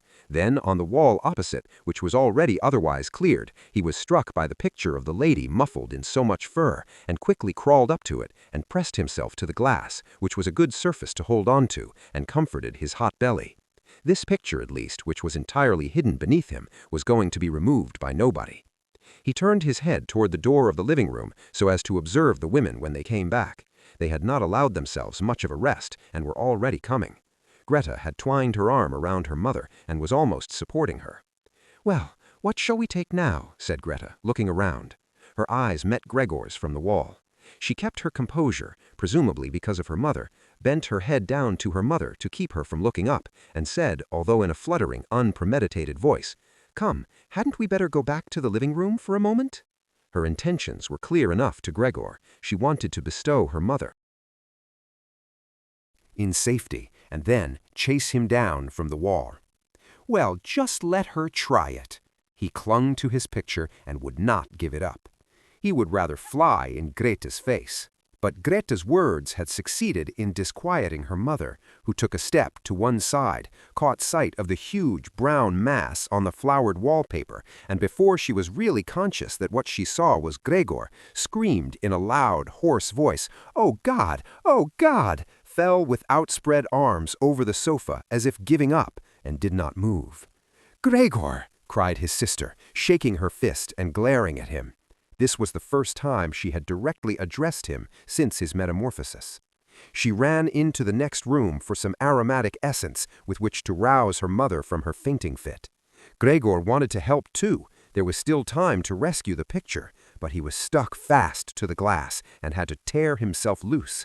Then he ran after his sister into the next room as if he could advise her, as he used to do, but then had to stand helplessly behind her. She, meanwhile, searched among various small bottles, and when she turned around, started in alarm at the sight of him. One bottle fell on the floor and broke. A splinter of glass cut Gregor's face, and some kind of corrosive medicine splashed him. Without pausing a moment longer, Greta gathered up all the bottles she could carry and ran to her mother with them. She banged the door shut with her foot. Gregor was now cut off from his mother, who was perhaps nearly dying because of him. He dared not open the door for fear of frightening away his sister, who had to stay with her mother. There was nothing he could do but wait, and harassed by self-reproach and worry, he began now to crawl to and fro over everything, walls, furniture, and ceiling, and finally, in his despair, when the whole room seemed to be reeling around him, fell down onto the middle of the big table. A little while elapsed. Gregor was still lying there feebly, and all around was quiet. Perhaps that was a good omen. Then the doorbell rang. The servant girl was of course locked in her kitchen, and Greta would have to open the door. It was his father. "What's been happening?" were his first words. Greta's face must have told him everything. Greta answered in a muffled voice, apparently hiding her head on his breast. "Mother has been fainting, but she's better now. Gregor's broken loose." "Just what I expected, just what I've been telling you, but you women would never listen." It was clear to Gregor that his father had taken the worst interpretation of Greta's all too brief statement, and was assuming that Gregor had been guilty of some violent act. Therefore, Gregor must now try to propitiate his father, since he had neither time nor means for an explanation. And so he fled to the door of his own room and crouched against it, to let his father see as soon as he came in from the hall that his son had the good intention of getting back into his room immediately, and that it was not necessary to drive him there, but that if only the door were opened, he would disappear at once. Yet his father was not in the mood to perceive such fine distinctions. "Ah!" he cried, as soon as he appeared, in a tone that sounded at once angry and exultant. Gregor drew his head back from the door and lifted it to look at his father. Truly, this was not the father he had imagined to himself. Admittedly, he had been too absorbed of late in his new recreation of crawling over the ceiling to take the same interest as before in what was happening elsewhere in the flat, and he ought really to be prepared for some changes. And yet, could that be his father? The man who used to lie wearily sunk in bed whenever Gregor set out for a business journey, who welcomed him back in the evening lying in a long chair in a dressing gown, who could not really rise to his feet but only lifted his arms in greeting, and on the rare occasions when he did go out with his family, on 1 or 2 Sundays a year and on highest holidays, walked between Gregor and his mother, who were slow walkers anyhow, even slower than they did, muffled in his old greatcoat, shuffling laboriously forward with the help of his crook-handled stick, which he set down most cautiously at every step, and whenever he wanted to say anything, nearly always came to a full stop and gathered his escort around him? Now he was standing there in fine shape, dressed in a smart blue uniform with gold buttons, such as bank messengers wear. His strong double chin bulged over the stiff high collar of his jacket. From under his bushy eyebrows, his black eyes darted fresh and penetrating glances. His one-time tangled white hair had been combed flat on either side of a shining and carefully exact parting. He pitched his cap, which bore a gold monogram, probably the badge of some bank, in a wide sweep across the whole room onto a sofa, and with the tail ends of his jacket thrown back, his hands in his trouser pockets, advanced with a grim visage towards Gregor. Likely enough, he did not himself know what he meant to do. At any rate, he lifted his feet uncommonly high, and Gregor was dumbfounded at the enormous size of his shoe soles. But Gregor could not risk standing up to him, aware as he had been from the very first day of his new life that his father believed only the severest measures suitable for dealing with him. And so he ran before his father, stopping when he stopped and scuttling forward again when his father made any kind of move. In this way they circled the room several times without anything decisive happening. Indeed, the whole operation did not even look like a pursuit because it was carried out so slowly. And so Gregor did not leave the floor, for while his father took one step, he had to carry out a whole series of movements. He was already beginning to feel breathless, just as in his former life his lungs had not been very dependable. As he was staggering along, trying to concentrate his energy on running, hardly keeping his eyes open, in his dazed state never even thinking of any other escape than simply going forward, and having almost forgotten that the walls were free to him, which in this room were well provided with finely carved pieces of furniture, full of knobs and crevices. Suddenly something lightly flung landed close behind him and rolled before him. It was an apple. A second apple followed immediately. Gregor came to a stop in alarm. There was no point in running on, for his father was determined to bombard him. He had filled his pockets with fruit from the dish on the sideboard, and now was shying apple after apple, without taking particularly good aim for the moment. The small red apples rolled about the floor as if magnetized and cannoned into each other. An apple thrown without much force grazed Gregor's back and glanced off harmlessly, but another following immediately landed right on his back and sunk in. Gregor wanted to drag himself forward, as if this startling, incredible pain could be left behind him, but he felt as if nailed to the spot and flattened himself out in a complete derangement of all his senses. With his last conscious look, he saw the door of his room being torn open and his mother rushing out ahead of his screaming sister in her underbodice, for her daughter had loosened her clothing to let her breathe more freely and recover from her swoon. He saw his mother rushing towards his father, leaving one after another behind her, her loosened petticoats, stumbling over her petticoats, straight to his father and embracing him in complete union with him. But here Gregor's sight began to fail. With her hands clasped around his father's neck as she begged for her son's life. The serious injury done to Gregor, which disabled him for more than a month, the apple went on sticking in his body as a visible reminder, since no one ventured to remove it, seemed to have made even his father recollect that Gregor was a member of the family, despite his present unfortunate and repulsive shape, and ought not to be treated as an enemy, that, on the contrary, family duty required the suppression of disgust and the exercise of patience, nothing but patience.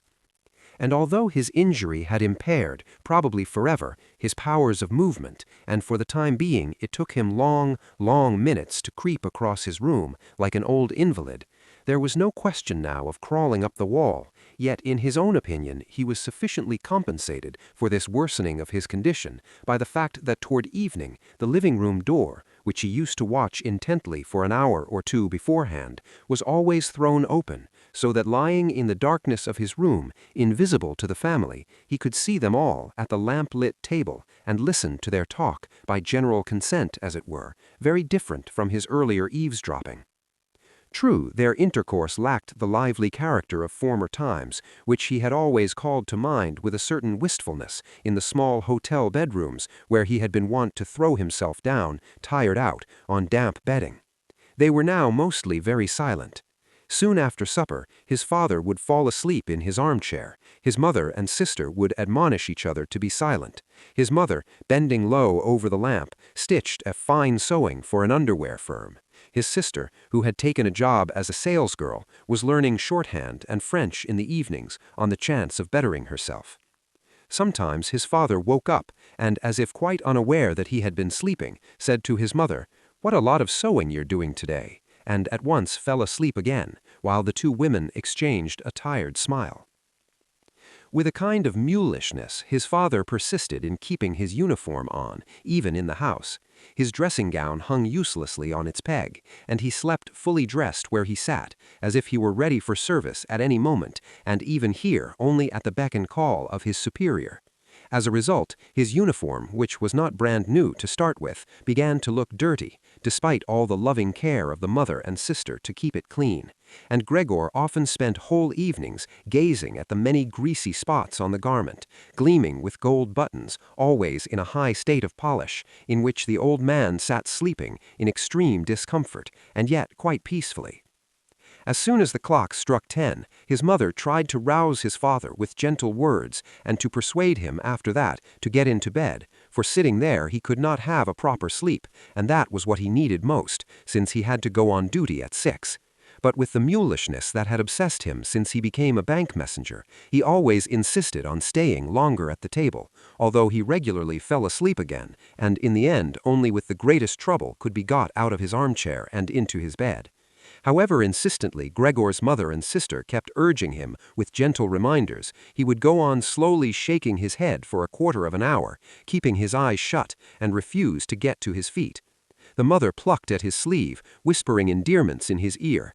The sister left her lessons to come to her mother's help, but Gregor's father was not to be caught. He would only sink deeper in his chair. Not until the two women hoisted him up by the armpits did he open his eyes and look at them both, one after the other, usually with the remark, "This is a life. This is the peace and quiet of my old age." And leaning on the two of them, he would heave himself up, with difficulty, as if he were a great burden to himself, suffer them to lead him as far as the door, and then wave them off and go on alone, while the mother abandoned her needlework and the sister her pen in order to run after him and help him farther. Who could find time in this overworked and tired-out family to bother with Gregor more than was absolutely needful? The household was reduced more and more. The servant girl was turned off. A gigantic bony charwoman with white hair flying around her head came in morning and evening to do the rough work. Everything else was done by Gregor's mother, as well as great piles of sewing. Even various family ornaments, which his mother and sister used to wear with pride at parties and celebrations, had to be sold, as Gregor discovered an evening from hearing them all discuss the prices obtained. But what they lamented most was the fact that they couldn't leave the flat, which was much too big for their present circumstances, because they couldn't think of any way to shift Gregor. Yet Gregor saw well enough that consideration for him was not the main difficulty preventing the removal, for they could easily have shifted him in some suitable box with a few air holes in it. What really kept them from moving into another flat was rather their own complete hopelessness, and the belief that they had been singled out for a misfortune such as had never happened to any of their relations or acquaintances. They fulfilled to the uttermost all that the world demands of poor people. The father fetched breakfast for the small clerks in the bank. The mother devoted her energy to making underwear for strangers. The sister trotted to and fro behind the counter at the behest of customers, but more than this they had not the strength to do. And the wound in Gregor's back began to nag at him afresh when his mother and sister, after getting his father into bed, came back again, left their work lying, drew close to each other, and sat cheek by cheek, when his mother, pointing toward his room, said, "Shut that door now, Great," and he was left again in darkness, while next door the women mingled their tears, or perhaps sat dry-eyed, staring at the table. Gregor hardly slept at all by night or day. He was often haunted by the idea that next time the door opened, he would take the family's affairs in hand, just as he used to do. Once more, after this long interval, there appeared in his thoughts the figures of the chief and the chief clerk, the commercial travelers and the apprentices, the porter who was so dull-witted, 2 or 3 friends in other firms, a chambermaid in one of the rural hotels, a sweet and fleeting memory, a cashier in a milliner's shop, whom he had wooed earnestly but too slowly. They all appeared, together with strangers or people he had quite forgotten, but instead of helping him and his family, they were one and all unapproachable, and he was glad when they vanished. At other times, he would not be in the mood to bother about his family. He was only filled with rage at the way they were neglecting him, and although he had no clear idea of what he might care to eat, he would make plans for getting into the larder to take the food that was after all his due, even if he were not hungry.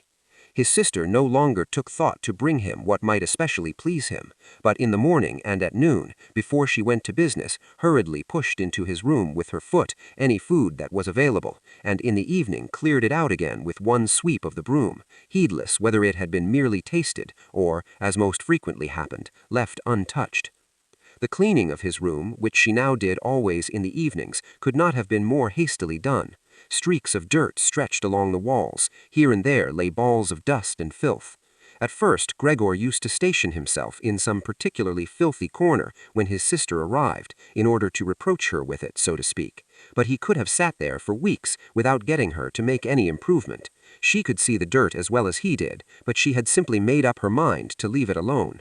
And yet, with a touchiness that was new to her, which seemed anyhow to have infected the whole family, she jealously guarded her claim to be the sole caretaker of Gregor's room. His mother once subjected his room to a thorough cleaning, which was achieved only by means of several buckets of water. All this dampness, of course, upset Gregor too, and he lay widespread, sulky and motionless on the sofa, but she was well punished for it. Hardly had his sister noticed the changed aspect of his room that evening than she rushed in high dudgeon into the living room, and despite the imploringly raised hands of her mother, burst into a storm of weeping, while her parents, her father had of course been startled out of his chair, looked on at first in helpless amazement. Then they too began to go into action. The father reproached her mother on his right for not having left the cleaning of Gregor's room to his sister, shrieked at the sister on his left that never again was she to be allowed to clean Gregor's room, while the mother tried to pull the father into his bedroom, since he was beyond himself with agitation. The sister, shaken with sobs, then beat upon the table with her small fists, and Gregor hissed loudly with rage because none of them thought of shutting the door to spare him such a spectacle and so much noise. Still, even if the sister, exhausted by her daily work, had grown tired of looking after Gregor as she did formerly, there was no need for his mother's intervention or for Gregor's being neglected at all. The charwoman was there, this old widow whose strong bony frame had enabled her to survive the worst a long life could offer, by no means recoiled from Gregor. Without being in the least curious, she had once by chance opened the door of his room, and at the sight of Gregor, who, taken by surprise, began to rush to and fro, although no one was chasing him, merely stood there with her arms folded. From that time she never failed to open his door a little for a moment, morning and evening, to have a look at him. At first she even used to call him to her, with words which apparently she took to be friendly, such as, "Come along then, you old dung-beetle," or "Look at the old dung-beetle then." To such allocutions Gregor made no answer, but stayed motionless where he was, as if the door had never been opened. Instead of being allowed to disturb him so senselessly whenever the whim took her, she should rather have been ordered to clean out his room daily, that charwoman. Once, early in the morning, heavy rain was lashing on the window panes, perhaps a sign that spring was on the way. Gregor was so exasperated when she began addressing him again that he ran at her, as if to attack her, although slowly and feebly enough. But the charwoman, instead of showing fright, merely lifted high a chair that happened to be beside the door, and, as she stood there with her mouth wide open, it was clear that she meant to shut it only when she brought the chair down on Gregor's back. "So you're not coming any nearer?" she asked, as Gregor turned away again and quietly put the chair back into the corner. Gregor was now eating hardly anything. Only when he happened to pass the food laid out for him did he take a bit of something in his mouth as a pastime, kept it there for an hour at a time, and usually spat it out again.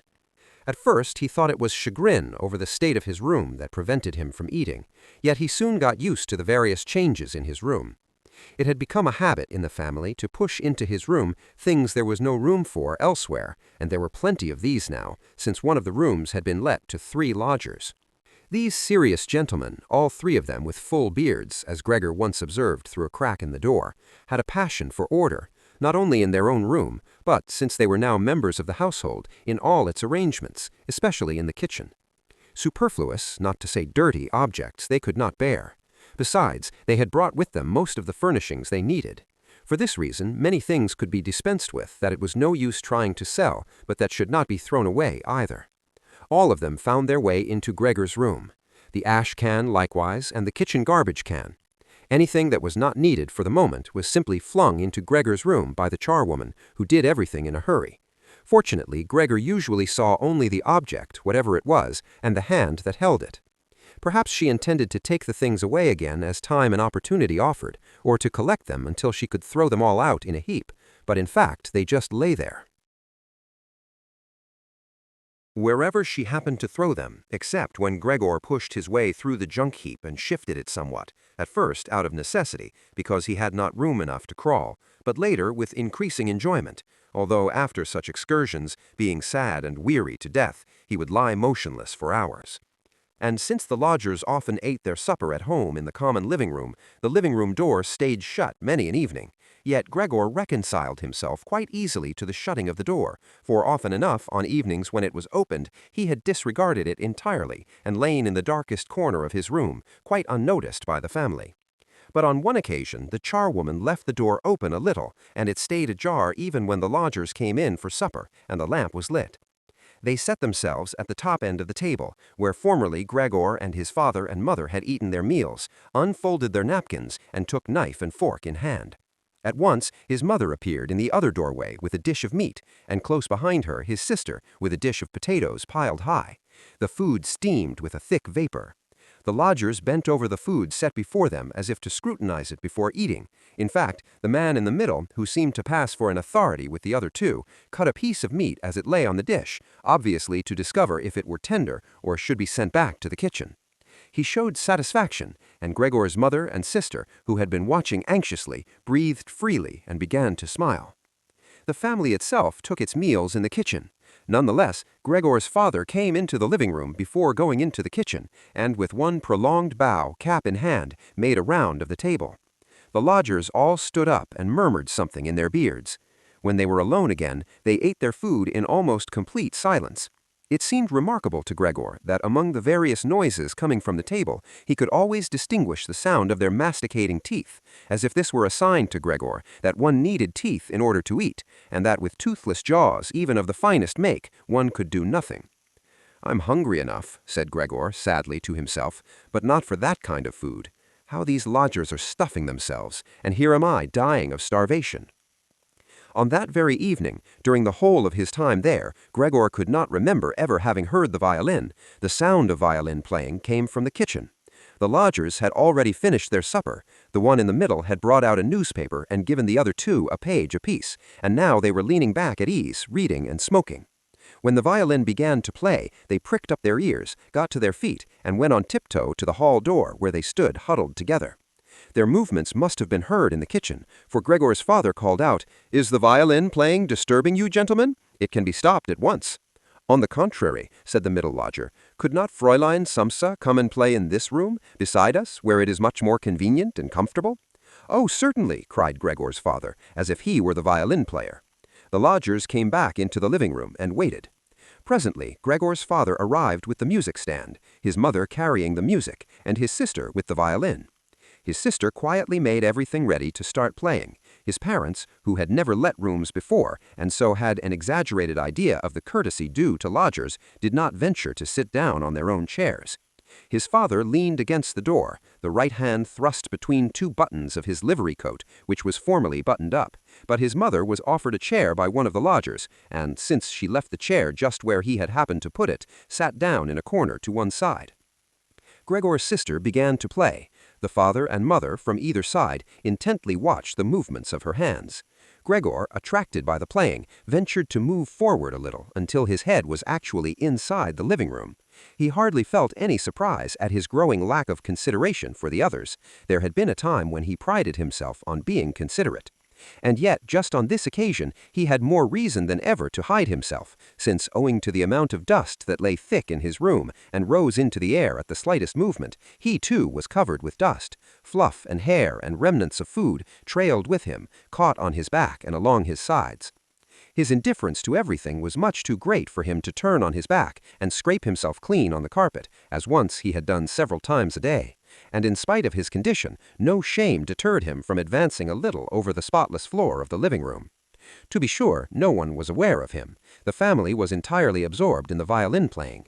The lodgers, who first of all had stationed themselves, hands in pockets, much too close behind the music stand, so that they could all have read the music, which must have bothered his sister, had soon retreated to the window, half whispering with down-bent heads, and stayed there while his father turned an anxious eye on them. Indeed, they were making it more than obvious that they had been disappointed in their expectation of hearing good or enjoyable violin playing, that they had had more than enough of the performance, and only out of courtesy suffered a continued disturbance of their peace. From the way they all kept blowing the smoke of their cigars high in the air through nose and mouth, one could divine their irritation. And yet Gregor's sister was playing so beautifully. Her face leaned sideways, intently and sadly her eyes followed the notes of music. Gregor crawled a little farther forward and lowered his head to the ground, so that it might be possible for his eyes to meet hers. Was he an animal that music had such an effect on him? He felt as if the way were opening before him to the unknown nourishment he craved. He was determined to push forward until he reached his sister, to pull at her skirt, and so let her know that she was to come into his room with her violin, for no one here appreciated her playing as he would appreciate it. He would never let her out of his room, at least not so long as he lived. His frightful appearance would become for the first time useful to him. He would watch all the doors of his room at once and spit at intruders, but his sister should need no constraint. She should stay with him of her own free will.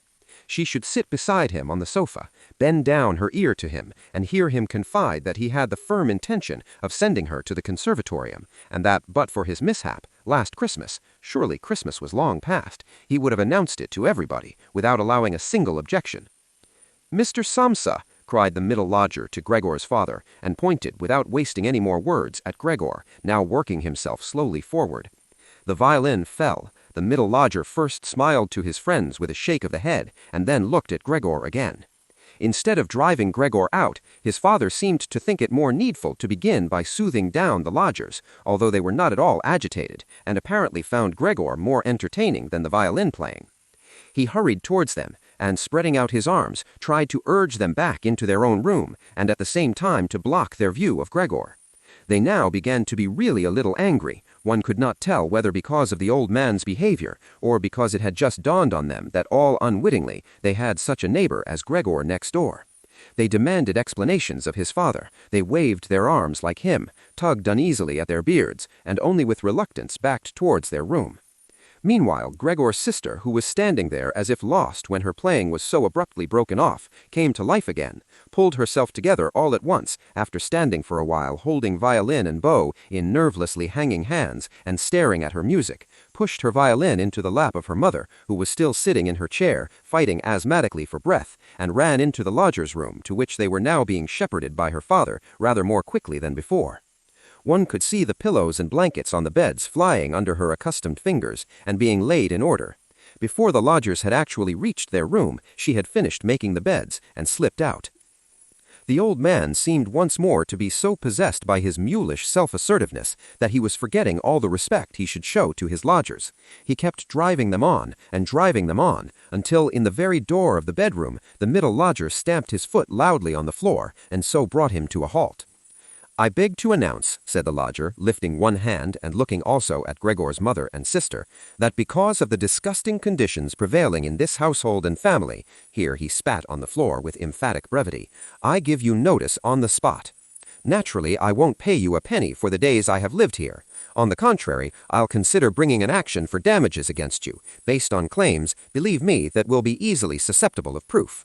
He ceased and stared straight forward, as if he expected something. In fact, his two friends rushed into the breach with these words, "And we too give notice on the spot." On that, he seized the door handle and shut the door with a slam.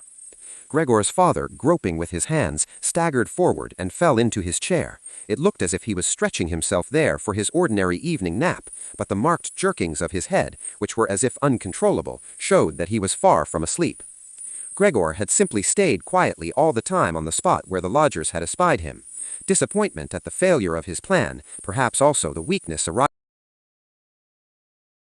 arising from extreme hunger, made it impossible for him to move.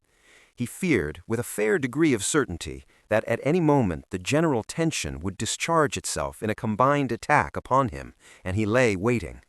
He did not react even to the noise made by the violin as it fell off his mother's lap from under her trembling fingers and gave out a resonant note.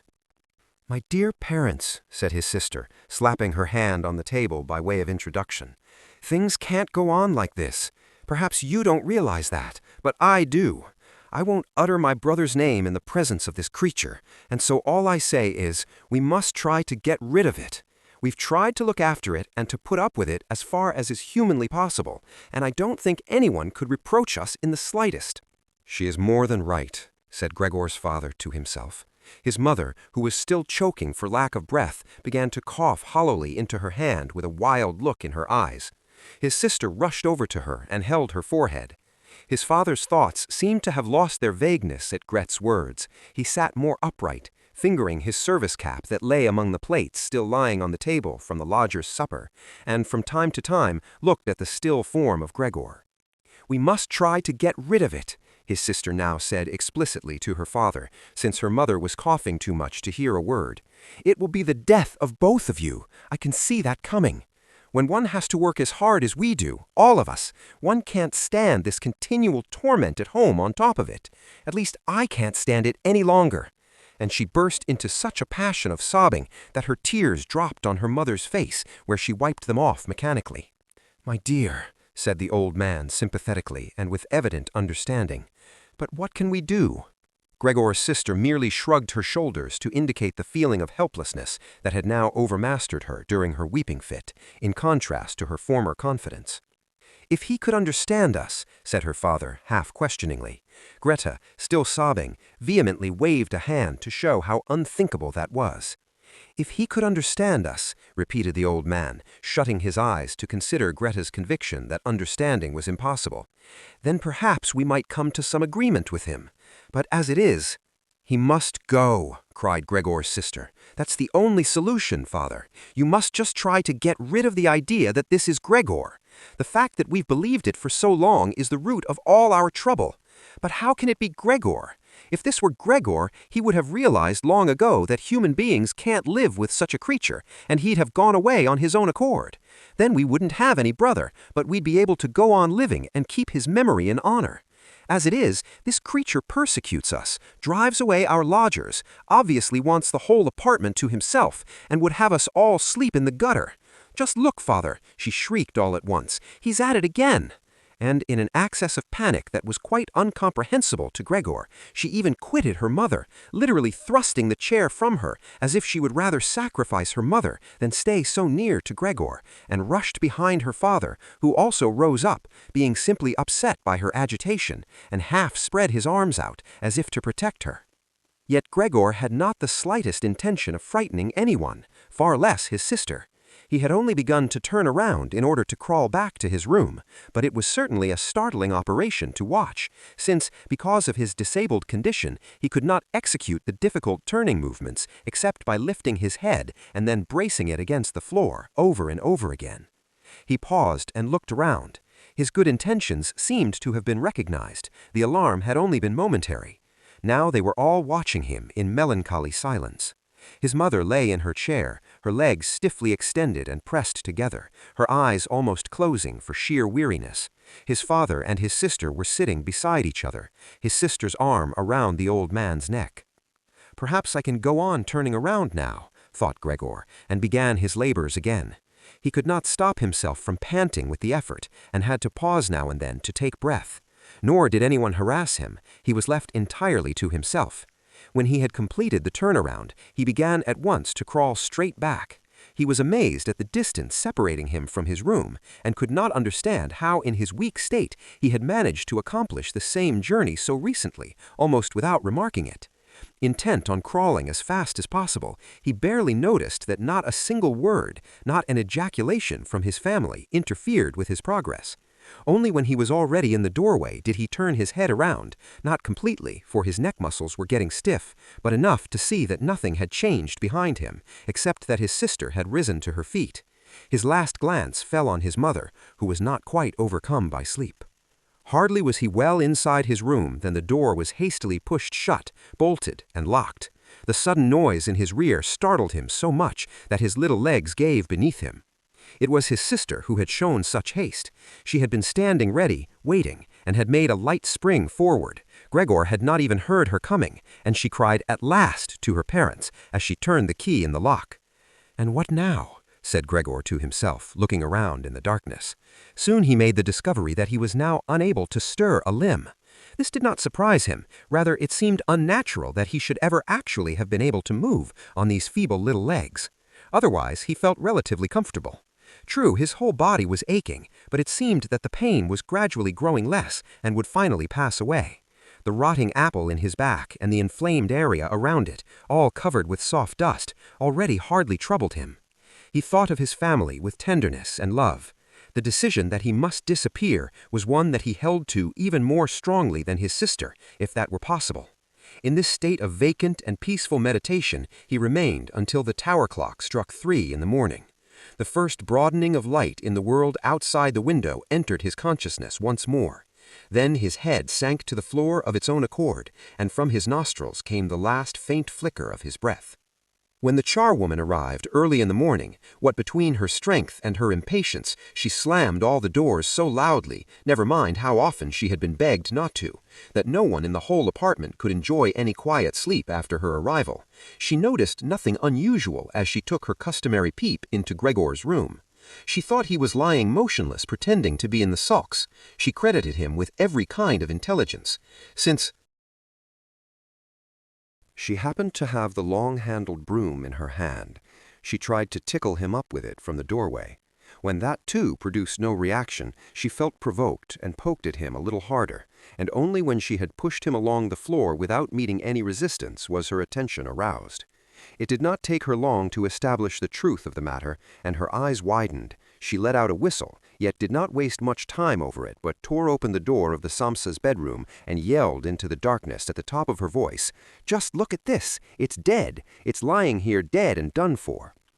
Mr. and Mrs. Samsa started up in their double bed, and before they realized the nature of the charwoman's announcement, had some difficulty in overcoming the shock of it. But then they got out of bed quickly, one on either side, Mr. Samsa throwing a blanket over his shoulders, Mrs. Samsa in nothing but her nightgown. In this array they entered Gregor's room. Meanwhile, the door of the living room opened too, where Greta had been sleeping since the advent of the lodgers. She was completely dressed, as if she had not been to bed, which seemed to be confirmed also by the paleness of her face. "Dead?" said Mrs. Samsa, looking questioningly at the charwoman, although she would have investigated for herself, and the fact was obvious enough without investigation. "I should say so," said the charwoman, proving her words by pushing Gregor's corpse a long way to one side with her broomstick. Mrs. Samsa made a movement as if to stop her, but checked it. "Well," said Mr. Samsa, "now thanks be to God." He crossed himself, and the 3 women followed his example. Greta, whose eyes never left the corpse, said, "Just see how thin he was. It's such a long time since he's eaten anything. The food came out just as it went in."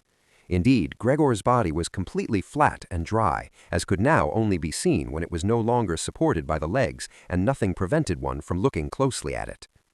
"Come in beside us, Greta, for a little while," said Mrs. Samsa with a tremulous smile, and Greta, not without looking back at the corpse, followed her parents into their bedroom. The charwoman shut the door and opened the window wide. Although it was so early in the morning, a certain softness was perceptible in the fresh air. After all, it was already the end of March. The 3 lodgers emerged from their room and were surprised to see no breakfast. They had been forgotten. "Where's our breakfast?" said the middle lodger peevishly to the charwoman, but she put her finger to her lips and hastily, without a word, indicated by gestures that they should go into Gregor's room. They did so, and stood, their hands in the pockets of their somewhat shabby coats, around Gregor's corpse in the room where it was now fully light. At that, the door of Mr. and Mrs. Samsa's bedroom opened, and Mr. Samsa appeared in his uniform, his wife on one arm, his daughter on the other. They all looked a little as if they had been crying. From time to time Greta hid her face on her father's arm. "Leave my house at once," said Mr. Samsa, and pointed to the door without disengaging himself from the women. "What do you mean by that?" said the middle lodger, taken somewhat aback, with a feeble smile. The two others put their hands behind them and kept rubbing them together, as if in gleeful expectation of a fine set-to, in which they were bound to come off the winners. "I mean just what I say," answered Mr. Samsa, and advanced in a straight line with his two companions towards the lodger.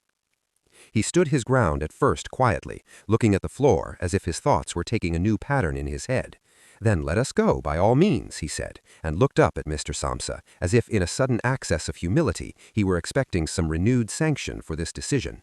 Mr. Samsa merely nodded briefly once or twice with meaning eyes. Upon that the lodger really did go with long strides into the hall. His two friends had been listening, and had quite stopped rubbing their hands for some moments, and now went scuttling after him, as if afraid that Mr. Samsa might get into the hall before them and cut them off from their leader. In the hall they all three took their hats from the rack, their sticks from the umbrella stand, bowed in silence, and quitted the apartment. With a suspiciousness that proved quite unfounded, Mr. Samsa and the two women followed them out to the landing. Leaning over the banister, they watched the three figures slowly but surely going down the long stairs, vanishing from sight at a certain turn of the staircase on every floor, and coming into view again after a moment or so. The more they dwindled, the more the Samsa family's interest in them dwindled, and when a butcher's boy met them and passed them on the stairs, coming up proudly with a tray on his head, Mr. Samsa and the two women soon left the landing, and as if a burden had been lifted from them, went back into their apartment. They decided to spend this day in resting and going for a stroll. They not only deserved such a respite from work, but absolutely needed it. And so they sat down at the table and wrote 3 notes of excuse, Mr. Samsa to his board of management, Mrs. Samsa to her employer, and Greta to the head of her firm. While they were writing, the charwoman came in to say that she was going now, since her morning's work was finished. At first they only nodded without looking up, but as she kept hovering there, they eyed her irritably. "Well," said Mr. Samsa. The charwoman stood grinning in the doorway, as if she had good news to impart to the family, but meant not to say a word unless properly questioned. The small ostrich feather standing upright on her hat, which Mr. Samsa had been annoyed by since she was engaged, was waving gaily in all directions. "Well, what is it then?" asked Mrs. Samsa, who obtained more respect from the charwoman than the others. "Oh," said the charwoman, giggling so amiably that she could not at once continue. "Just this, you don't need to bother about how to get rid of the thing next door. It's been seen to already." Mrs. Samsa and Greta bent over their letters again, as if preoccupied. Mr. Samsa, who perceived that she was eager to begin describing it all in detail, stopped her with a decisive hand. But since she was not allowed to tell her story, she remembered the great hurry she was in, obviously deeply huffed. "Bye, everybody," she said, whirling off violently, and departed with a frightful slamming of doors. "She'll be given notice tonight," said Mr. Samsa, but neither from his wife nor from his daughter did he get any answer, for the charwoman seemed to have shattered again the composure they had barely achieved. They rose, went to the window, and stayed there, clasping each other tight. Mr. Samsa turned in his chair to look at them, and quietly observed them for a little. Then he called out, "Come along now, do, let bygones be bygones, and you might have some consideration for me." The two of them complied at once, hastened to him, caressed him, and quickly finished their letters. Then they all three left the apartment together, which was more than they had done in months, and went by tram into the open country outside the town. The tram, in which they were the only passengers, was filled with warm sunshine. Leaning comfortably back in their seats, they canvassed their prospects for the future, and it appeared on closer inspection that these were not at all bad, for the jobs they had got, which they so far had never really discussed with each other, were all three admirable and likely to lead to better things later. The greatest immediate improvement in their condition would come, of course, from moving to another house. They wanted to take a smaller and cheaper, but also better situated and easier to run apartment than the one they had, which Gregor had selected. While they were thus conversing, it struck both Mr. and Mrs. Samsa almost at the same moment, as they became aware of their daughter's increasing vivaciousness, that in spite of all the sorrow of recent times, which had made her cheeks pale, she had bloomed into a pretty girl with a good figure. They grew quieter, and half unconsciously exchanged glances of complete agreement, having come to the conclusion that it would soon be time to find a good husband for her. And it was like a confirmation of their new dreams and excellent intentions that at the end of their journey their daughter sprang to her feet first and stretched her young body. If you made it to this moment, you're not just a viewer, you're someone who's building themselves from the inside out. Here at Noctis Inkborne, every audiobook we share is chosen to strengthen your mind, sharpen your discipline, and help you shape the life you know you're capable of. If this journey spoke to you, if even one idea sparked something inside you, then subscribe now, because this is only the beginning. New audiobooks, deeper wisdom, and powerful transformations are waiting for you here. Until the next one, stay sharp, stay rising, and keep becoming the person your future will thank you for.